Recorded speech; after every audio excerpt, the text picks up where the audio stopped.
ये कहानी है देहरादून में रहने वाली 25 साल की अनु की, जिसकी शादी को अभी सिर्फ 2 ही साल हुए हैं। हर रोज की तरह आज भी अनु सुबह 5 बजे उठी और घर के सारे काम निपटा दिए। 7 बजे तक अनु टेबल पर चाय और नाश्ता तैयार करके रख चुकी थी। मम्मी, मैं निकल रही हूँ, कहकर अनु ने अपना पर्स उठाया और जल्दी में घर से निकल गई। 8 बजे अनु को ऑफिस पहुंचना था।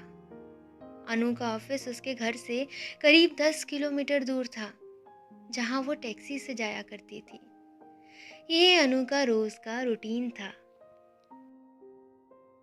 अपने घर से ऑफिस तक का ये रास्ता तय करते हुए अनु अक्सर खोई हुई रहती, जैसे वो इस दुनिया से निकलकर किसी दूसरी दुनिया पहुंच जाती हो। चलती गाड़ी से बाहर हरे भरे पेड़ों को निहारती, उड़ती आजाद चिड़ियों को देख उसे ऐसा लगता मानो ये छोटे छोटे पंख सारा आसमान यूं ही नाप लेंगे। शायद अनु भी उन चिड़ियों की तरह उड़ना चाहती थी। कुछ देर के लिए जब टैक्सी सिग्नल पर रुकी तो बगल में खड़ी स्कूल बस से झांकते बच्चों को देखकर अनु को अपना बचपन याद आने लगा। 2 चोटी बांधे अनु पापा की स्कूटर पर बैठकर कैसे अपने छोटे छोटे हाथों से उनका मोटा सा पेट पकड़ने की कोशिश करती रहती, और इसी जद्दोजहद में न जाने कब वो स्कूल गेट तक पहुंच जाती। स्कूटर से उतरकर जब अनु रुआसी सी शक्लें बनाती तो पापा उसे 2 टॉफी रिश्वत में देकर उसका माथा चूम लेते। बदले में अनु भी खिलखिलाकर हंस देती।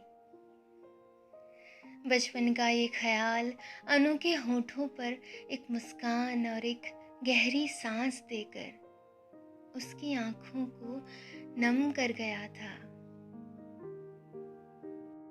ग्रुप में लड़के लड़कियां हंसते खिलखिलाते हुए कितने प्यारे लगते हैं, कितनी अच्छी है इनकी जिंदगी, अपने लिए कितना सारा वक्त है इनके पास। अनु ये सब सोचती और उन्हें देखकर मन ही मन मुस्कुराती। लेकिन गाड़ी का ब्रेक लगते ही जैसे अनु के ख्यालों की दुनिया को भी ब्रेक लग जाता हो। पर्स और साड़ी संभालते हुए अनु टैक्सी से बाहर निकली, ड्राइवर को पैसे दिए और सीधा ऑफिस के अंदर चली गई।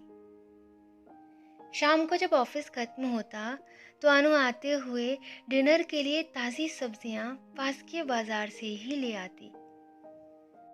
घर पहुंचकर अनु कुछ देर आराम करके किचन में घुसती तो डिनर तैयार करके ही बाहर आती। कितनी अजीब बात है, अनु को शादी से पहले कभी किचन में जाना पसंद नहीं था, और खाने को लेके उसके नखरे, बाप रे बाप, कितना डांटा करती थी उसकी माँ उसे।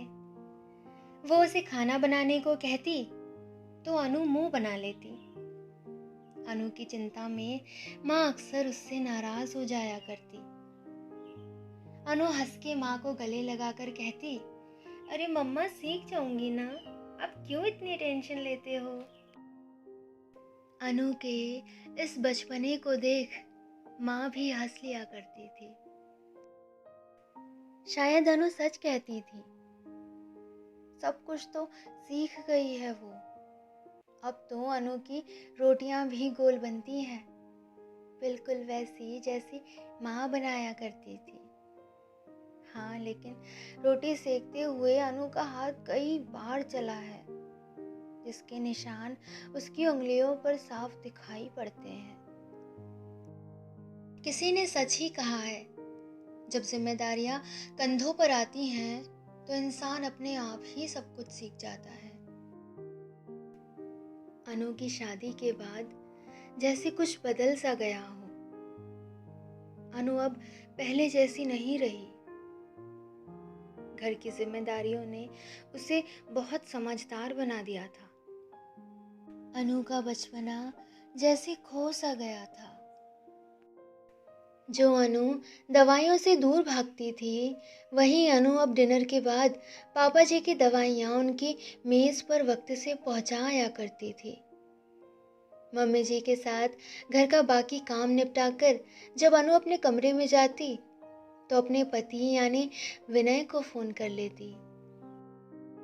विनय के फ़ोन उठाते ही, हेलो विनय, कहाँ हो तुम? अच्छा ये बताओ, तबीयत कैसी है और खाना खाया कि नहीं? जैसे कई सवाल अनु एक ही सांस में पूछ लेती।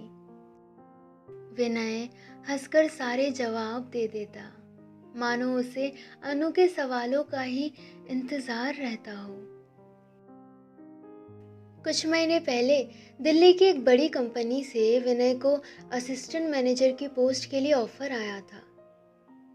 जॉब अच्छी थी, इसलिए विनय को दिल्ली शिफ्ट होना पड़ा।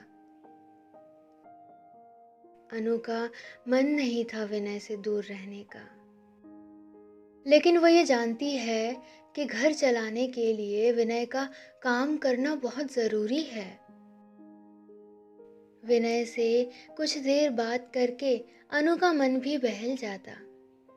गुड नाइट और ख्याल रखने को कहकर दोनों फ़ोन रख दिया करते। अनु रात में ऑफिस का कुछ बचा हुआ काम और कुछ ज़रूरी मेल करने के बाद 5 बजे का अलार्म भर लेती और बिस्तर पर लेटते ही अनु गहरी नींद में सो जाती, मानो सारे दिन भर की थकान भी अब आराम करना चाहती हो।